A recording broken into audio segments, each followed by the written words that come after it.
7:30 at UAB, who's 1-2. Traveling to number 1 Georgia, who's 3-0. Georgia favored by 42 on ESPN2. Jacob Zeno for the Blazers gone 98 of 122, thrown for 956 yards, 6 touchdowns, 3 interceptions. Isaiah Jacobs had 27 carries for 127 yards and a touchdown. And Tejuan Palmer is at 12 catches for 148 yards and a touchdown. Carson Beck for the Dogs has gone 71 of 96, thrown for 846 yards, 3 touchdowns, 1 interception. Dejan Edwards had 20 carries for 118 yards and a touchdown. And Brock Bowers had 13 catches for 135 yards. Georgia's 3-0 against UAB all time, 2003 to 2021. There's been one game that has been one possession. That was in 2003. So that was the one time UAB played them tight. So I think what's going to be really interesting here is Georgia struggled against South Carolina.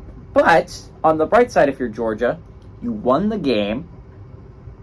You played arguably the most threatening team on that side. I mean, you could argue Tennessee and Florida are scarier, but I think definitely South Carolina is in the conversation for that, right?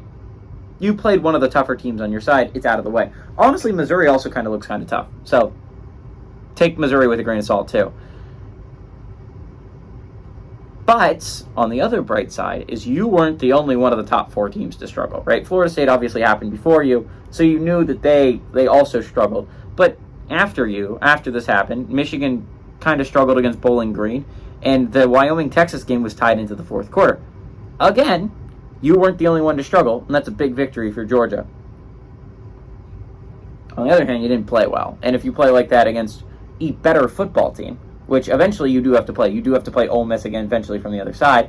And that is a better football team that you will lose to if you play the same level you did against South Carolina in the first half.